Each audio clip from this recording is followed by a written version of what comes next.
where I see technology playing a core role, especially in the early stages of that evolution, as you're starting to get, starting to bring more technology on, is to really sort of lock down sort of what is the source of truth, and being able to centralize that source of truth across all your data sets.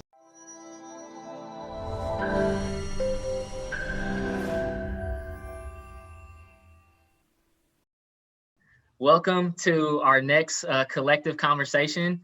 Collectiv Conversations are going to be focused on talking with accounting, finance, and FP&A leaders across all different industries to be your one-stop shop to help you increase your value proposition inside your organization. So today, I want to welcome James Meyers. He's the president and CEO of FP&A Strategy Consulting. He's a thought leader. I'm looking forward to learning so much from him. Look him up on LinkedIn. He has so much great content. So, James, welcome to the Collectiv Conversations podcast today. Thank you for joining us. Thanks, Chris, and thanks for having me here today. Always great. Always good to share some of my experience. And I've been in finance now, I would say almost 25 plus years. Started out as an accountant, went through the whole auditing, did that for a couple of years. Started working for large corporate companies, Dell, and then I moved over to Nokia. But since then, taken my experience and all of the things that I've learned over the many years, and now trying to help organizations, specifically FP&A finance organizations, with kind of how do they tackle the new age of technology, and really bringing that technology in to help them be more efficient and really being able to kind of grow their value within the organization. So more than happy to be here and share my experience. Definitely. Well, we're looking forward to it. And, I always like to start off by a nice little question. I know you're CEO of FP&A Strategy Consulting. What's the first word that you think about when you think about FP&A? What's the first word that comes to mind? The first word that comes to mind, and I think, when I've, through the experience of a lot of the work that I've been doing, especially in my early years in finance, was the first word is busy work. Now, yeah. So when I think of that word, I think, finance and FP&A, it's all about kind of building out reports and generating information and trying to, supply information to the organization. And I think a lot of the time, you kind of set in a process, and then everybody expects that month in, month out. Whether they use it or not, who knows? But one of the exercises we did at an early stage when I was started off my new role in Nokia is to kind of just stop doing all that work and see who actually complained. Right. You'd be surprised to see kind of how many people just didn't even notice that they didn't get a report anymore. So again, when I think of FP&A, I think, how can we kind of change FP&A so that we are no longer doing just the grunt work, but really adding value? And that's kind of what I've spent a lot of my time trying to coach teams on. That's great, man. And when I think of that first word, when I think of FP&A, I think of it in two folds, and you hit the nail right on the head. Busy work, like that person living, breathing in that Excel file, just churning and burning through the monthly reports. Like when you said that, that took me back to moments where I was in organizations where, we're getting information from this data set to update to this other one. And yes, busy work, I absolutely love it. And one other thing that you mentioned is diving into the people aspect of it. You talked about really revolutionizing and changing the value proposition of FP&A. Dive in a little bit more, like how would you go about changing that evolution and involving FP&A from a people perspective around high partnership, high performance? How do you go about looking at that and changing it? Yeah, it's a great question. I think, the challenge that we have is that when you think of FP&A as a finance organization, I honestly believe that it should be its independent organization that may not even report into a CFO, but more into some of the business leaders. But, when I think of FP&A, I think of a consulting organization. Your whole role is more about how much value you add to the organization, not how many reports you generate or how effectively you report those that information. So when you think about, and this is kind of like the step change that we need to kind of start to think about how organizations shift their mindset of what the value of FP&A is, from that these are the guys that generate the reports to these are the guys that are going to help me drive my business to the next level. Right. And being able to become more strategic, kind of lift yourself up. And to be honest, the fundamental problem, when I say busy work as well, fundamental problem that we're seeing in FP&A is that FP&A is so stuck in the monthly, quarterly, grind of being able to generate stuff, collect stuff, make sure that it's accurate, that they don't really have the time to kind of step out and say, how can I be a strategic partner to my stakeholders? So I think that, as we start to look at how does technology play a role in that, technology is definitely there. And, where we're seeing the evolution of technology coming in, is definitely there to play that key role of let's get away from, let's get away from spending our time on the two areas that probably take the most time, which is data collection and data validation. Yeah, to be able to then take that away, put that into something that is more in a systematic solution, and be able to take that intelligence that we have of the organization, of the information, of the data, and be able to provide a service to those stakeholders. So I think, to answer your question, I think it's a mind shift thing that needs to happen of, the business leaders out there need to start challenging their FP&A organizations to be business partners, as well as FP&A needs to step up to be a business partner. And the only way they can do that is by shedding some of those traditional things that they've become responsible for. I love the way that you articulated that. I think it's so important. And you're 100% right that mind shift changes, right? And I think traditionally, when you think about FP&A, it started off in this financial planning and analysis. It was very, just like that phrase in and of itself, sounds very quantitative heavy. Like, if I was to explain what Excel is, I would say it's financial planning and analysis, right? It's very in the Excel documents. And that mind shift change, I agree, is shifting not FP&A to mean financial planning and analysis, but for it to mean financial partnership and advising.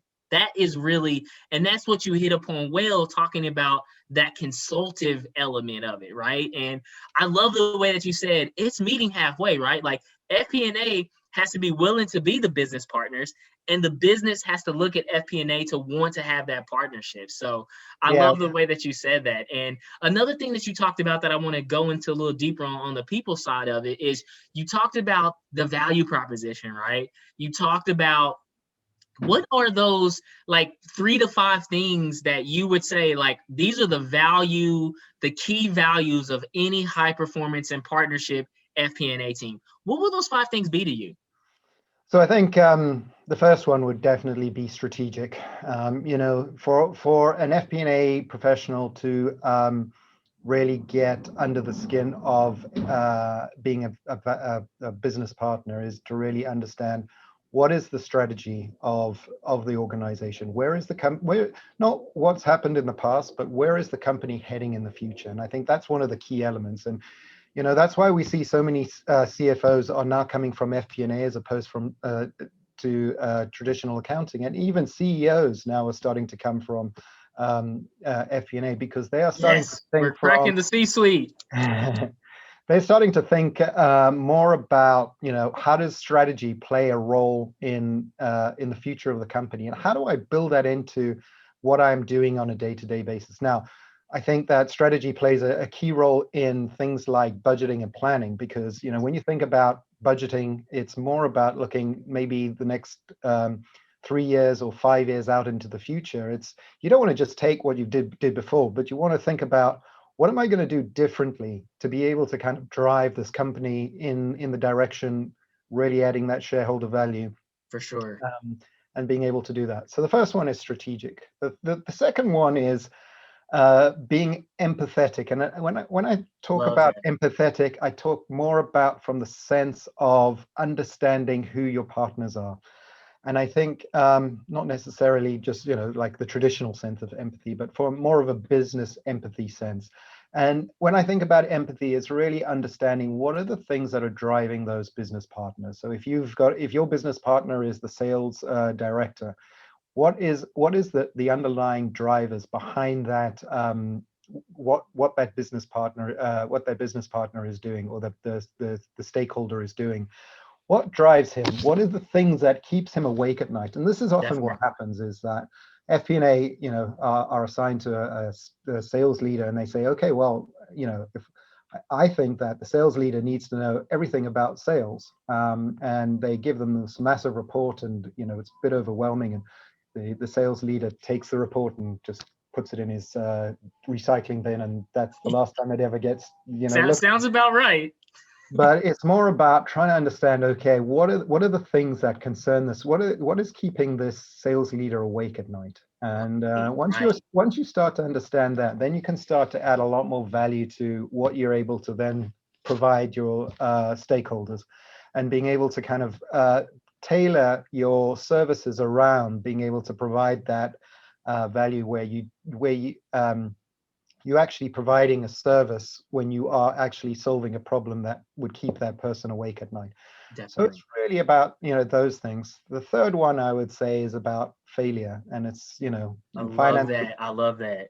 We're too scared to fail. And I think, sometimes it's like putting yourself out on a limb there, and just, being able to say, this is what I think, this is the direction I think, and it may or may not be right, but be open to being challenged and things like that. So I think, I think finance is definitely getting to that point. I think that, being able to challenge the leadership and get a different perspective, I think, on things is good. But it's also, why don't you, if you think that there is an opportunity, go and do an experiment, learn from that experiment. Maybe it fails completely and everybody can move on, but at least we'll have some more empirical information about whether or not something is successful. So don't necessarily think that failure is a bad thing, but really encourage it as a learning experience. And I think that when people start to think in those type of terms, I think that they are starting to get into more of that mindset of, how do I help my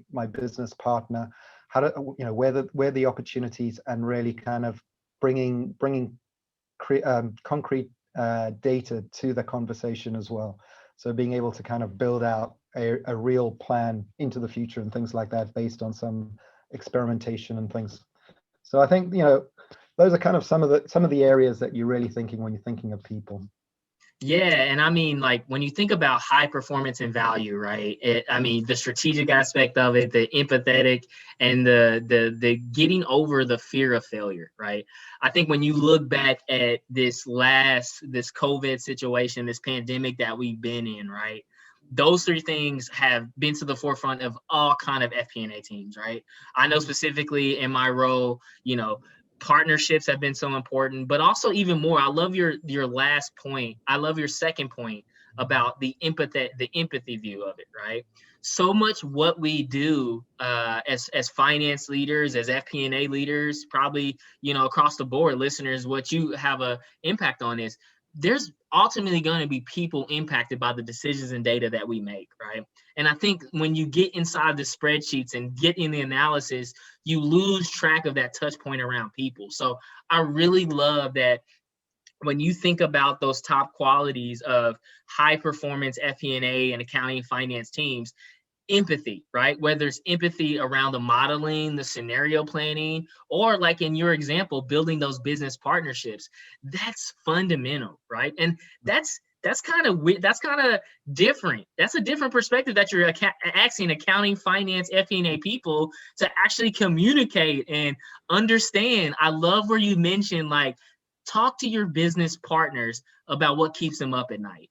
I think that's so critical, because that builds that partnership, right? If you're coming as an advocate and not coming to building the trust by throwing the budgets, throwing the Excel files at them and saying, here, make sense of this, but you're seeking understanding, you want to build that trust, not from a competency perspective, but building it from an empathetic perspective, that is where you get those deep, rich partnerships that I think not only, help FP&A connect to the business, but it ultimately helps drive the business results. So I love that 3-tier approach. That's a definitely a fire moment right there in terms of sharing that. So, one last thing on the people side of it, right? When you look at the people aspect, a lot of questions I get asked, and I'm curious to get your thoughts on it and perspective is, how do you go about attracting that top talent? How do you attract the top talent FP&A people, or B, how do you keep your top talent FP&A people? What's your perspective around that? Yeah, so there was one more that I was going to add to that, and that might help to answer the next question. Is, the people that I look at as my top talent is people that are willing to learn something new all the time. And I think what we're seeing in organizations is, especially, sort of the more traditional organizations, maybe not so much the Silicon Valley types companies, but, the old companies that have been around for a long time. There's definitely two types of people. The people that are very comfortable in the role that they have, and they're continuing to kind of just do the same thing day in and day out. But where I see the top talent in my mind, and the people that are going to be successful in the future, are those people that are constantly learning new things and wanting to challenge themselves. And I think, the people that I'm looking out for, and the people that I'm continually trying to grow, are the people that are looking for new challenges. And when you think about it in those terms, how do you attract those people, is making the role that they are going to be filling a role that is a continuous growth opportunity for them. They'll be working with strategic partners, they'll be responsible for X, Y, and Z. But not only that, there is this path to being able to learn new things, being able to grow the company and grow with the company. To keeping people within those roles is also to constantly challenge them in new areas and constantly challenge them to learn new things. And I think that's kind of where the area is. So I think that from a people management point of view, I always try and look for those people that are trying to extend themselves beyond their horizon. And the reason for that is that technology is changing so quickly. What we had 10 years ago or even 5 years ago is so different to what we have now. So if you're an expert in something that was 10 years old, it's like dinosaurs now. Yeah, that's already redundant. So those people are having to constantly learn new things and to grow with the business, grow with the technology, and constantly reinvent themselves. And I think those are the people that are going to be successful in the future, especially when you've got things like artificial intelligence, which we're starting to see companies are adopting a lot, and we're helping companies with their AI.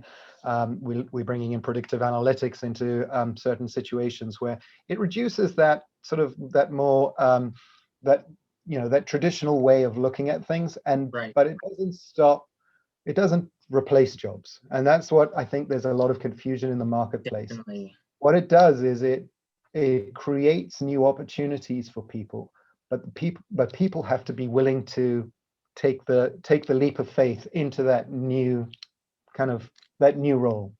And there was an interesting article about sort of the role of jobs and things like that, and how the evolution is happening. And what they were saying is that you probably have to have effectively two main careers in your life, and that's probably going to interesting beyond that. So you may have gone into finance like myself, and now I've spent at least 15 years in finance. I've now gone into consulting, and I not only do consulting in finance now, but I also do consulting in supply chain and retail as well. So it's kind of my what I did 15 years ago as a career is very different to what I'm doing today. And you have to constantly reinvent yourself and reinvent your career. So it might even get to the point where you end up going to college when you get out of school, and then you end up going to college again, sort of in a lot later on, to kind of reinvent yourself in a new career. I don't know what the future holds, but it's that flexibility that is definitely something that is going to help people be successful. in the future, especially when these new technologies come down the line in a more mainstream approach?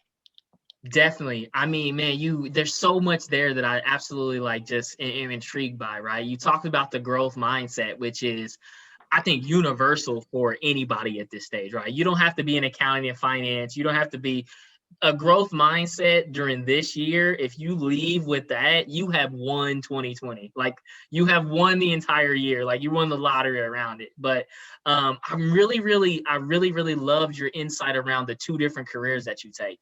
I'm similar in the same path, right? I started off in my career in accounting. I did the Big Four route. I did the month-end close. And then, 5-6 years inside of that, I realized that technology is going to far surpass the value proposition of me knowing how to book a depreciation entry. Like, I don't have to be an expert of knowing how to book depreciation. I need to be an expert at all these finance sides of it, right? And I started that same trajectory around in my career where I switched over into finance and more strategic planning and more finance focused. So I really love how you articulate, and to the listeners, that's really important, because you may be looking back and saying, hey man, I'm at this reflection point in my career, right? Do I go to school, get my MBA? How do I land an FP&A job? I really love that you shared in that. And I think people that understand that their career is in phases, that you're going to go through phase 1, phase 2, you got all these different things that kind of go through it. But I think the resounding thing is that growth mindset has to stay permanent throughout it, right? Your willingness to build partnerships, you're willing to, like you mentioned earlier, to go face fear and face failure and have that opportunity to do that. And, you talked about technology. So switching into technology, right? Like technology to me is like Batman to all his tool belts that he had, right? Like, Batman had his boomerang, his Batmobile. Batman, from a FP&A perspective, is what technology is with all the tools that he has, right? So what is, like, when you talk about technology as it relates to FP&A, what's the major value proposition that technology brings into FP&A to drive high partnership and high performance? Yeah, so I always have this. I have this graph that I present, and it's on 2 dimensions. It's on accessible and available. And accessible means you are able to use it. It's easy to use. Available means you can get it in your company and things like that. So the idea is, if you think of Excel's on everybody's computers, and it's so it's available and it's accessible. And you can go onto the internet, you can learn how to use Excel pretty quickly. And if you've got a problem, I still have, when looking at Excel, I still go in on search certain things, because there's so much information, so much insight on the internet that there's nobody that hasn't had that problem before. Yeah, I do those Google Excel searches all the time too. You want to think of Excel as the one extreme. The challenge with Excel is, as we know, is it has its limitations. It's offline. A lot of the data captured in there cannot be brought online. So what happens is it gets lost. So what I'm seeing is that technology is starting to get closer and closer on that access to being more accessible and more available. So think of that in the top right corner. You think of your SAP down at the bottom left-hand corner. To put in a new SAP probably take you best part of 3 years. Everybody says it'll take 6 months or a year, and 3 years later you're still putting it in. But it requires that IT support. If I wanted to make one small change to my SAP instance, it's probably going to take me 6 weeks, and I'd have to go to the CFO, get budget. I'd have to go and get a whole lot of additional things. What we're seeing is that the technology now, there's tools that are coming out, and I'm going to talk specifically about Anaplan, because that's the one that we're seeing as kind of best in class at the moment. Now, I spend a lot of time looking at all the tools all the time, and still trying to find something that is even comparable to them. But what they're doing particularly well is they're starting to bridge that gap of accessible and available. There is a line that goes perpendicular, which is the bottom left-hand side, which is like the SAPs of the world, is owned by IT. And then the top right-hand side is owned by the users. So as you think of Excel, Excel is owned by the finance organization. The models that have been built in Excel are owned by the finance organization. IT owns the bottom left-hand side, so they are, everything is owned by them. What we're seeing is technology is starting to bridge that gap over the IT horizon now. So, which means that technology solutions like Anaplan are starting to get to a point where if I, as a FP&A user, need to go and make a change to a report, or need to make change to logic, or need to make change to a whole lot of, a whole module and things like that, I can go and do that myself. Right. And I think this is the critical difference between a financial ERP solution and an FP&A solution. A financial ERP solution, accounting, I think, I can't remember, 1840 or something, when it was first invented, or by, the whole double entry system. Yeah. It's been around for a long time and it still hasn't changed. So you can build a standard solution that does your accounting for you. It's not going to change significantly. Right. FP&A is changing on a monthly, quarterly, yearly basis, where people are looking for new ideas, new concepts. We're looking, last time we were looking at information by salesperson. Now we want to look at it by vendor or supplier. Now we want to look at it, the whole thing with COVID. Suddenly we want to look at data by who's actually manufacturing the stuff. And now we want to look at it by, what factories they're manufacturing in, and are those, suddenly, it's constantly changing. You can't have a static system which is owned by an IT organization that is, it takes 6 months to make a small change. Right. Be able to manage something like FP&A. You need something that is dynamic and you can go and change it, very, very quickly. Now, there needs to be controls in place, but Yes. then, it's something that you can go and make changes at a lot faster pace. Now, it'll never get to the Excel pace, granted, but at least what we're doing is we're creating this solution that is standardized across the organization, that can evolve as the organization evolves. And that's where I see technology moving at the moment, is being able to empower the organizations like the finance organization to be able to own their own destiny, not be beholden to the IT organization, but own their own destiny in FP&A and be able to manage their own technology solutions, etc., and be able to add value to their organization by keeping that technology up to date and aligned with the strategy of the organization, where the organization is heading in the future, and be adaptable. And that is the fundamental shift I see in technology right now. Yeah, that's spot on, man. And I think, for the listeners out there that have been able to, you probably get the same question too. So many people ask, what is the technology solution out there? And I think it's always the fundamental piece of it. Some people want the really nice shiny car, but then don't even utilize the nice shiny car, right? You always have to start with what is this technology going to do for you, right? Is it going to increase partnership? Is it going to increase collaboration? Is it going to drive alignment, right? So many times organizations go want the technology because they just want it, right? And I loved how you talked about and articulated that it has to empower the teams to ultimately make decisions, right? I loved how you looked at it from an accessibility to an availability perspective. I never looked at technology from that perspective, right? And I think that's one of the great things about Excel. It is that it is available and accessible like that, right? But that's also a limitation for it, is because you create this business model that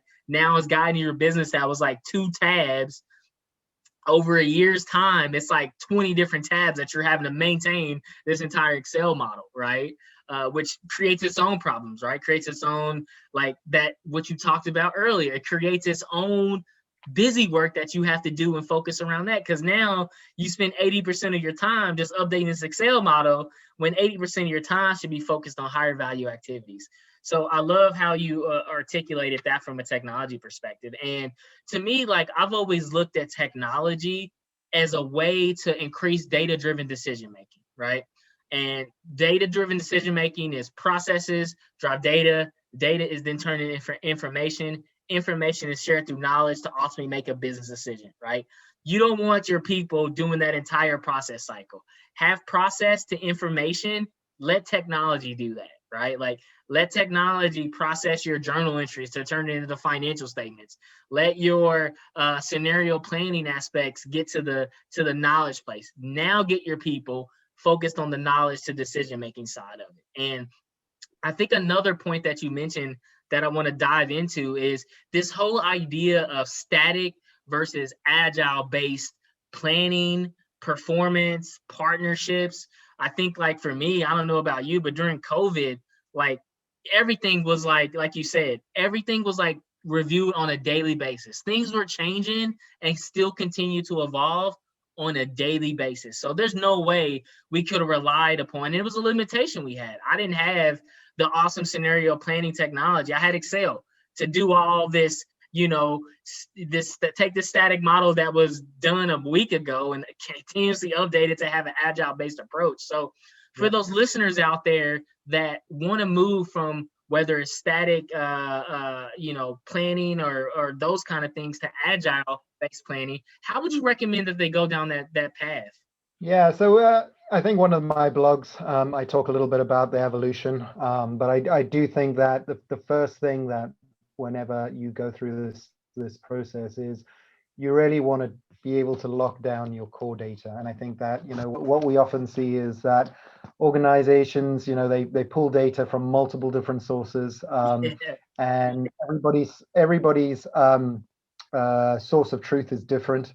Everybody's terminology is different. So you've got one organization looking at this data and making decisions on another one, and yet they both making the decision roll up. And suddenly you've got mismatched information because their source data are being pulled from different places. So where I see technology playing a core role, especially in the early stages of that evolution, as you're starting to bring more technology on, is to really sort of lock down sort of what is the source of truth, and being able to centralize that source of truth across all your data sets.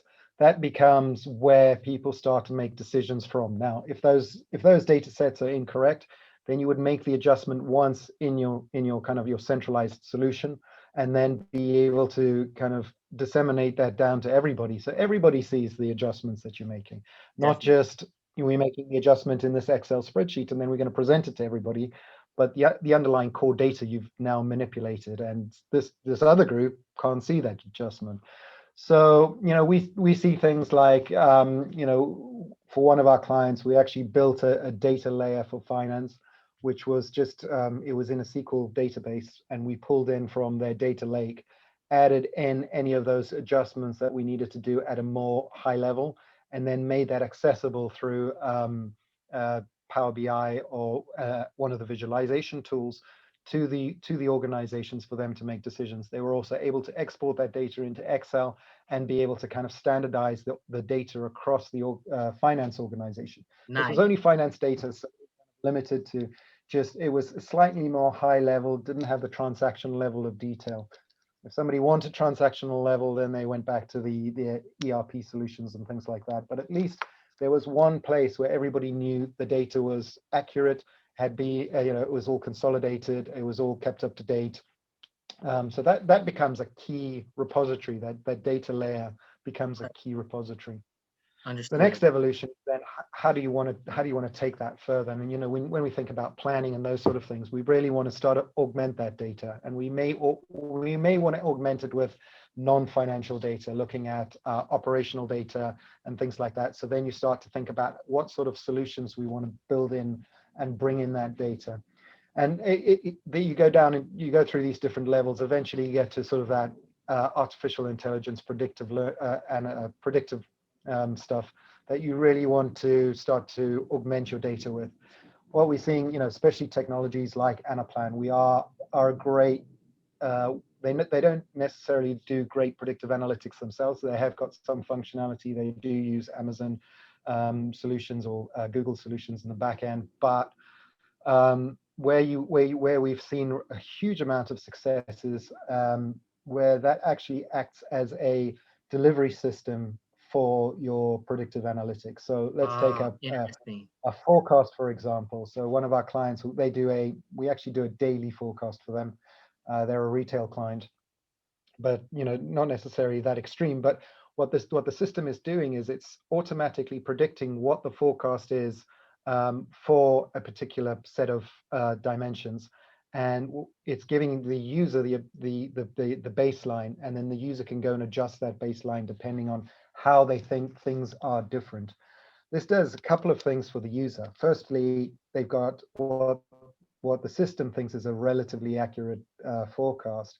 So they can there's less work for them, because all they have to do is go, does this make sense, or do I have to use my judgment to make a change to it? Okay. And if they do make a change to it, then really all that, when you think about how you review that, you're not reviewing like a big lump sum number. You're really reviewing where the deviations from the baseline are. And that suddenly becomes very powerful, because what you're doing is you're really understanding, okay, historical trends suggested this, but we're going to see this change. Why are we seeing it? Oh, because we're expecting a fundamental shift in the way that we're doing work over here. Suddenly those conversations start to get a lot more focused. So I can't remember what the question was, but that kind of, that evolution of technology, as you start to get more and more mature in your organization, shifts that mindset away from doing that busy work of collecting the data, validating that data, to, like you said, is really adding that value at the end. Definitely, yeah, and I think that hits right upon what the question was, which was moving from static to agile base, right? I think not only has technology empowered, which is another word that you use, accounting, finance, FP&A teams to meet those demands of the future, but it also has changed the value proposition too, right? We're no longer just the Excel people inside of our organizations, right? We're looked to as their strategic partners because we have utilized these technologies to inform the business. Some examples that you mentioned on the forecasting side of it. I think also a great example that you mentioned that the listeners should really, really take heed to is getting us to a point where we can do A/B testing of our forecast, of our assumptions, right? You can have your high performance accounting finance teams focused on their own forecast, couple technology to produce another forecast. Now you have two different thought processes on the way that you look around your business. And as you get actual performance, you can both retool those models, right? You can retool your assumptions you made on your people plan, and you can retool your assumptions made on your platform or technology plan to be able to guide the business. And I think like some people, now again, I've seen very few organizations that have gotten down the path of prescriptive and predictive analytics, but to know that that's going to be a tool in our toolkit that we can help guide businesses, that's exciting, right? Yeah. And talking about what you mentioned earlier, like from those listeners and people listening to this and looking at it, right? That's where that growth mindset comes in, and that ability, right? Go learn these tools, go learn R, go learn Python, go learn Power BI. Like, I think one of the other valuable skill sets of any FP&A person that's high performance in partnership is natural curiosity inside the business, curiosity around technology, and just overall wanting to learn more. So I think for those listeners, go out there and look at those technologies and things like that. So very well articulated. So I know we're getting towards the end, and I always like to end off to say, what is that 1 to 2 things that you want to listen to the listeners to share your insights, whether it's going through the pandemic, or what do you think about what's that advice you're giving to our audience around the people, process, or technology side to help them move from being scorekeepers inside their organizations to valued advisors? What's that piece of advice? Yeah, and I think one piece of advice is that there's two approaches to change. The one is the big bang approach, where you kind of make massive change, and then there's the kind of the incremental approach. Typically, I see the sort of the incremental approach working better, and being able to get constantly improving, taking baby steps, making changes here, maybe in one organization, then spreading it out to lots of other organizations. We often see that does a lot better. My favorite is whenever somebody, I had this one client, so we did a whole lot of work for them and on cash flow, predictive cash flow analysis, and then it was announced that they were getting S4 HANA. So anyway, they were very excited about this, and they completely stopped any of the development work on what we were doing on the cash flow. Oh To, man. to this day, they've gone backwards to an Excel spreadsheet because Oh no. they stopped the development. So one of the things I would caution everybody out there is that don't be fooled into thinking that these big ERP solutions are going to solve all your problems, because typically they just they just change the problem. They don't necessarily solve the problem. So don't give up on some of the ideas that you have, even if you are going to put in some, make some big fundamental changes. But I would suggest people my two favorite technologies at the moment, and I do spend a lot of time looking at a lot of technologies, speaking to a lot of people, trying to understand kind of where each of these technologies fits, and trying to figure out what the new technologies up and coming and how well they're working with clients. But I would recommend the two, and these two work quite nicely together. Is actually, and I mentioned Anaplan before, and also Power BI, and I think I do see that Anaplan is. I think people get a little bit confused with Anaplan because they think it's sort of like an adaptive. Adaptive's great. It provides a solution for your planning needs. Anaplan is a bit more like Excel. You can build whatever you want to do. Typically, you build it from scratch, and you can build it to your needs, your company needs. It's not that difficult to learn. There's Anaplan training is available on their website, so you can go and train yourself. But typically what happens with our clients is that they bring us in, we set it up, we kind of get it right, get them started, we help them with their training, and then they take it from there. Then they bring us in if they've got another big project to do. So it's more empowering the organizations themselves. The other one is Power BI. I think most people should be familiar with Power BI. Yeah. Again, if you to learn Power BI is pretty simple. We've done some pretty cool stuff. I've taken some of the concepts of Anaplan, which is a cube-based solution, and applied them to Power BI. So we create cubes in Power BI. There's a little trick to it. But the power of the two together now. So Anaplan, this about 2 months ago, just announced their native API for Power BI. So if you go into Power BI now, you can connect directly to Anaplan, upload the data on a daily basis or whatever. So you've got the power of both of those two products together, and I think together they're a very powerful solution. How long it takes for Microsoft to acquire Anaplan is a big question in my mind. Why they didn't do it when they first IPO'd is a mystery, but I think that the two work particularly well together. And again, there's obviously a lot of other technologies that there's definitely worth looking at, but those are the two that I've in my experience have definitely solved some pretty interesting problems. That's awesome, man. I think that's a great piece of advice. And I love like the technology aspect of it, right? And whether you're technology agnostic, whatever technology you're looking at, right? It's making sure to exactly what you mentioned. You got to have the use cases. Don't go to all the listeners, don't go out there and get the shiny new technology. And like you said with your S4 example, they went with the shiny new thing and it didn't solve, right? They wanted the new hot hashtag, FP&A technology that didn't ultimately fit their business. So I really appreciate that advice. Hey, James, I want to thank you so much for your time. If people want to go follow you, find you on your socials, have more information about you, please feel free to go ahead and share that information with them. Yeah, so I use LinkedIn. That's my primary social media. So anybody that has any finance or analytics background, I generally link with. So just mention that you saw me on Chris's podcast, and we're all good there. But generally, I see it as more of a community. So most of the people that I connect with, I want to share my experience. I'll be honest, I haven't published a blog in a little while. One of the other things that might be of interest to some of your listeners is that I've also we've created a FP&A survey, which was sponsored by SAP. So you can go and download the survey if you go and look for FP&A Trends Survey 2020. You'll be able to find it and download it from there, or just go and have a look at my my LinkedIn. But that survey gives a huge amount of insight into what's happening in technology in FP&A. It's specifically designed around FP&A. We did it with Larissa Milnicek as well, and she's got a great following of FP&A followers. So we've got a real broad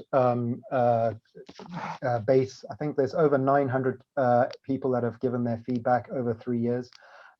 So there's a lot of information there. I also created a Power BI version of it. It's not perfect. I've had a few comments to say that we could make it better, but at least I think this is the first survey I've ever seen where you can actually go and drill down a little bit into the data. So feel free, and if you have questions, please feel free to reach out. LinkedIn is always the best place. Awesome. Yeah, everybody go follow him, and James Meyers. James, thanks again for your time. Thanks again for your insights. Thanks again for all your knowledge. And to the listeners out there, I took a lot of learning from this. I was taking notes the entire time. So thank you so much for your time. To everybody, this podcast is going to be available at gocollectiv.com. We'll have all the socials and stuff out there. James, thank you so much for your time, man. Stay safe and well, brother, and appreciate it. Thanks, Chris. Thanks, man.